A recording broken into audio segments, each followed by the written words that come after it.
Welcome back to another amazing episode with the legendary Keith Mitnik and the Art of Outsmarting series. We're going to talk about how to describe pain. I'd like to hear how you're going to do that. All right. Everybody knows what pain is. And there are probably people saying, I'm going to tune out because I don't need to know how to talk about pain. We all know what pain is. It isn't that simple. Please don't tune out. This is valuable stuff.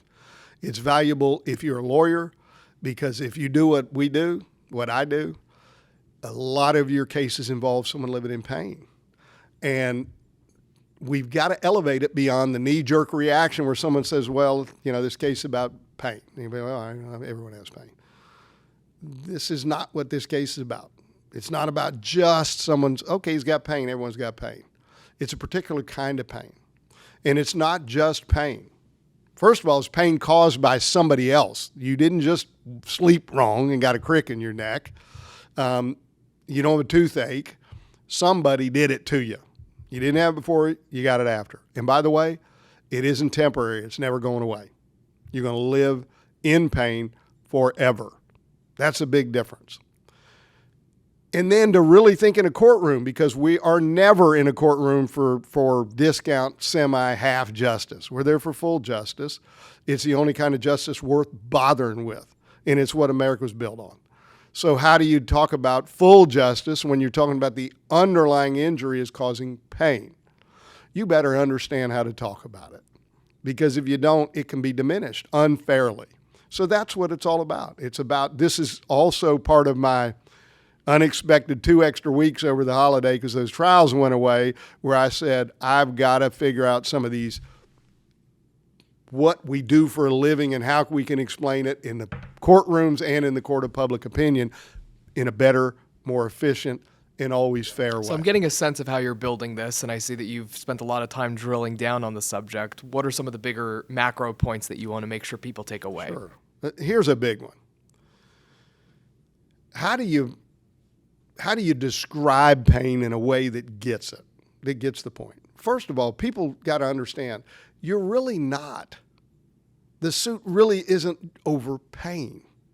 It's over the consequences of pain, the fallout for pain. What does pain do in someone's life when it's a constant companion, not a temporary in and out?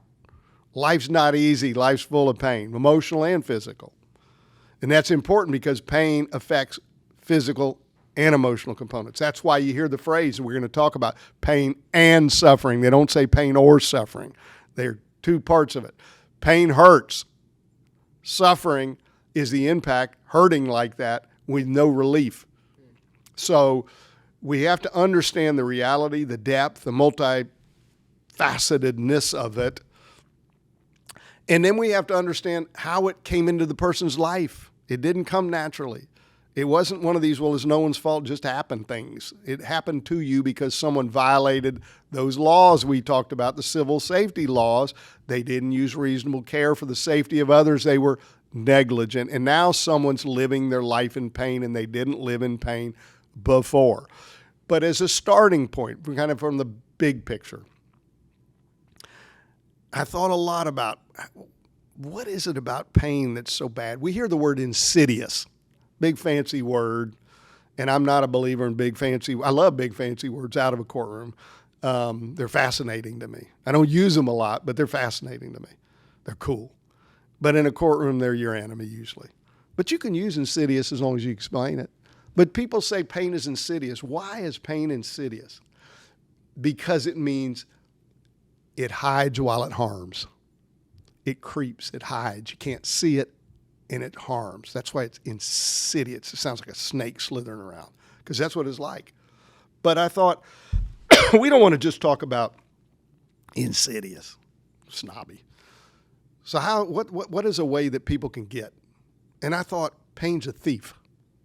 It takes something that belongs to you wrongfully. And I thought, but what kind of thief is it? It's not a burglar that comes and takes everything in one fell swoop. It takes in little pieces over a long period of time that add up to an enormous amount. The toll it takes over time is enormous. But in any given moment, all right, You'd rather not have it, but you can live with it. So I thought, so what is it like? It doesn't come in like a burglar. And I thought it's like an embezzler. An embezzler takes little amounts on purpose so to the outside world, no one sees it. You don't even know it's gone. But over the years, all of a sudden someone's ruined and someone's wealthy and they've committed a horrible crime. That's how pain works. Wow. It's an embezzler. It's sneaky. It takes in small increments that add up to a massive amount over a long period of time, but it doesn't get recognized or noticed from the outside because of the nature of this slow progression. So that's kind of the global concept that started this as I immersed myself in this thought about it. And I've got chronic pain, but no one did it to me. I got the old-fashioned kind. It's old athletic stuff, and some of it just getting older. So I know what it's like. And I'd lay in bed hurting, not sleeping because I couldn't get comfortable because of my damn back or neck. And I'd think, okay, rather than grumble and flip and flop, think about it. Really think about it. What's it doing to you? What's the effect of it? And how would I explain it to someone? Other than just saying, I didn't sleep good last night because my back was hurting. And so I spent a lot of time drilling down. And the first thought is, it's like a thief. I love that, giving a human element to it so that you can envision it sort of coming in at the end, at like the end of the day, work day, and skimming a little out of the cash register. It skims out of you the quality of your life. I mean, you don't want anyone skimming out of your bank account, but if you had a choice, you sure don't want them skimming out of the quality of your life, because the bank account is just a component of the quality of your life. The baseline is the quality of your life. It's more important. So, and then the next thought, I thought, let's not diminish pain. What is something we live for as human beings? Pleasure. Is life all pleasure? Hell no. Life can be hard. But do we treasure pleasure? We treasure pleasure. Little pleasures, big pleasures. Vacation, sitting on the back porch at the end of the day, a good cup of coffee in the morning, a good dinner, time with your kids, time with your wife, time alone, laughing at a TV show, going to a good movie, and being entertained. All those are pleasures. Watching The Art of Outsmarting with Keith Mitnik. That's a pleasure. I hope it's not a pain. Indeed, no. Then I thought, you know what? What's the opposite of pleasure? Pain. Mm-hmm. It's not just takes from pleasure. It is the opposite. There's pleasure and pain. So if you're in pain, does it mean there's no pleasure? Of course not. If that was the case, I'd be a sad SOB. But does it affect the pleasure? It certainly does. And if you think about it, think about how people react to pain. Let's take temporary pain. Because if we're going to build this out to living in pain, it's with you all the time like a constant companion that never goes away. It's like having an unwanted visitor come unannounced and you can't get rid of them. You can't even leave the house and get rid of them because they follow you everywhere you go. You can't get rid of them. Imagine that. That's what perpetual pain is like. But let's start with the basics. Temporary pain. Let's go to the most temporary pain there is. Go get an injection. How long does that shot really hurt? How bad does it really hurt? Owie. How much anxiety does it cause? Not for everybody, but a lot of people. Right, just getting a flu shot. Get a flu shot. Or you're going to get a vaccine, whatever. People are like, oh, I've got to get it today. You worry about it. Tomorrow's the day. The dread. Right. Think about that. So pain isn't a little thing. We diminish it because it's common. But because it's common doesn't mean it's little. And when it came on because of someone else and it never went away, it's never a little thing. So you think about that. Now let's take it a little step further. Not just the temporary, it's like an injection, a shot. What about the things like an earache, a toothache? Think about a headache. What does a headache do to your pleasure, enjoyment of life? You spend all your time going, oh, when am I going to get rid of this thing? Everything you do, it's like, oh, I got this headache. puts you in a bad mood. But it's temporary for most people. You want to know how much value an individual, forget in a courtroom. We got to convert all this to the courtroom. And I hope we're converting it to folks that are maybe watching this that aren't lawyers, just again, I keep using the phrase court of public opinion. I'd love for people to go away that aren't lawyers to go, you know what, I got a different perspective on the significance and seriousness of causing that kind of an injury to somebody. But you want a vivid example that says more than I could say if we had this thing for 3 days. Walk down the nearest pharmacy, Walgreens. Go look in the pain relief aisle. Just look around. You got caplets and capsules. You got long-lasting, short-lasting. You got regular. You got extra strength. You got liquid. You got powder. They even got that old BC powder. I still never used it, but it's out there still. Somebody likes it. What's it all for? Relief of pain. You get pain, and it's temporary. What are you doing? You're rushing to the store if you don't have it in. You go look in your medicine cabinet and go, where's the aspirin? Where's the Advil? We're out, honey. Ugh. They're in the car. You want relief, and you want it now. And until you get relief, what do? Count the minutes. Pain is a big deal.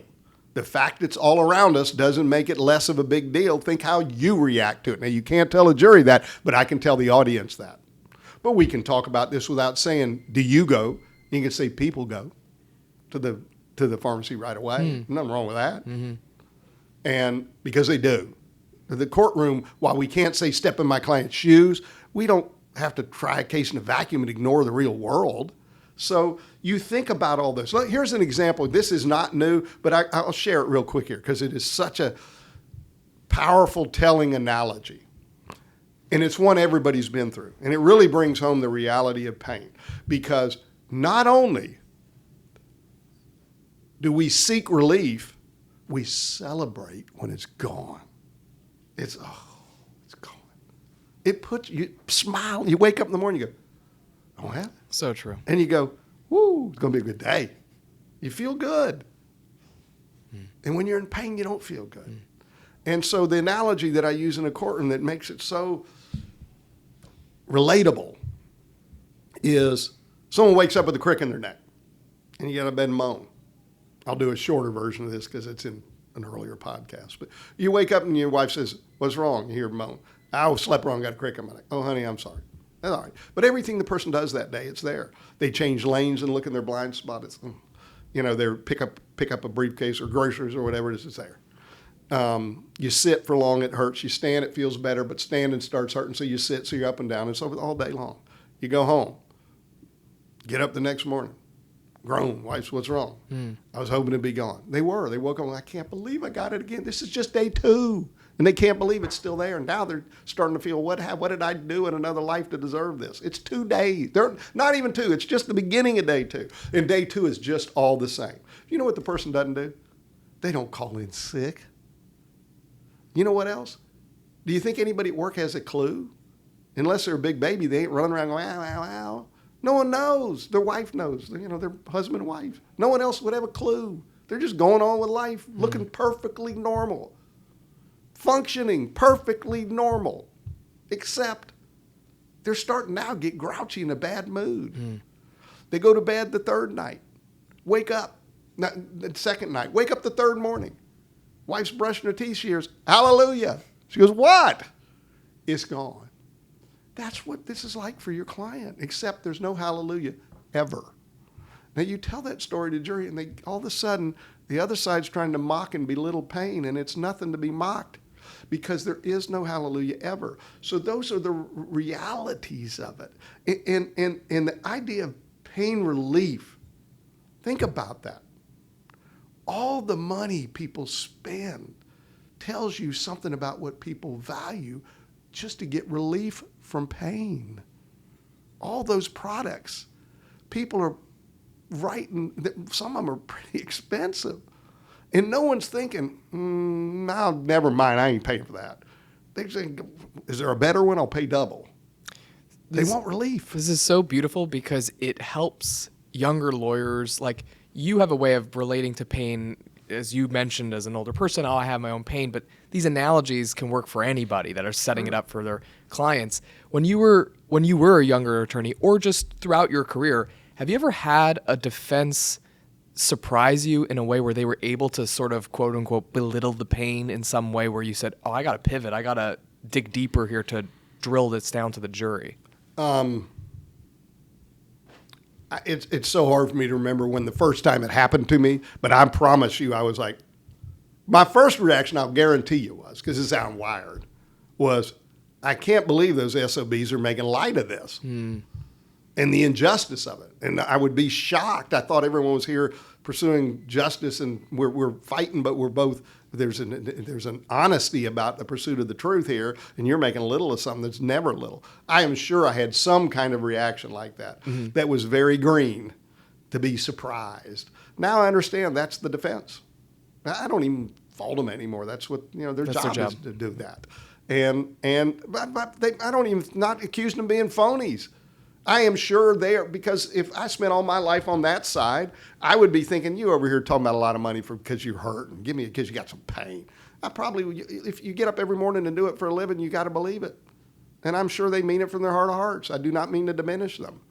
But if we both pull back from our biases and our sides that we're fighting for and we're committed to and we're ethically obligated to zealously fight for, and said, forget that, let's go up on a mountain and search for the truth, they could not say pain's not a big deal. They just couldn't. Mm-hmm. And it's not their job to go on the mountain and get there, but it's my job to take the jury up there. Love it. So, and I would like to, is this a good place to kind of wrap up on this one? For sure. All right, because there's more to this topic. I got more. This topic's got layers, but this feels like a good breaking point. But let me end with a quote. And I'm not a big quote guy in courtrooms. You know why? I can't for the damn life of me remember the quotes. I always have to write them on a card. I get them and I'm all cool and I plan to do them. I get up and go, oh shit, I'm a misstate it. I just don't. I could have never been an actor. People say you're a great actor. I say I'm a lousy actor. I speak from the heart. I'm not reading lines because I can't remember a line to save my life. And if the quote's that good, I write them on an index card and hold it up and read it, because I just can't memorize quotes. I couldn't when I was young, and I sure as heck can't at 63 years old. But anyhow, I got a quote for you, and I got it written down. I'm going to read it to you. George Orwell said, and I thought he summed up this concept of pain relief that we're talking about. And he said, of pain, you could wish only one thing, that it should stop. Boy, doesn't that say it? George Orwell understood pain. Love it. Love it. So just to try and wrap up, you were saying so many different gems. I'm not sure if I'll be able to capture everything, but just some of the macro concepts that we talked about. You want to address to the jury that pain is a thief, and not the burglar type, but an embezzler type. Yep. And it happened because of someone else. This isn't some natural thing. And pain, you want it to stop. So. You want it to stop, and society and human beings put a great value in getting relief. The phrase pain relief is an important phrase. Why is everything pain relief? Because we put such great value on getting relief from it, and our client can't get any permanent relief from it. This is forever stuff. That's the key point to it all. And to remember, pain is the opposite of pleasure. Yes, and the lengths we go to avoid pain, and we're just trying to get some pleasure out of life. We just want as much pleasure as we can get out of life that can be hard. And pain makes it a lot harder to get to the pleasure. Love it. This is super amazing. Thank you so much.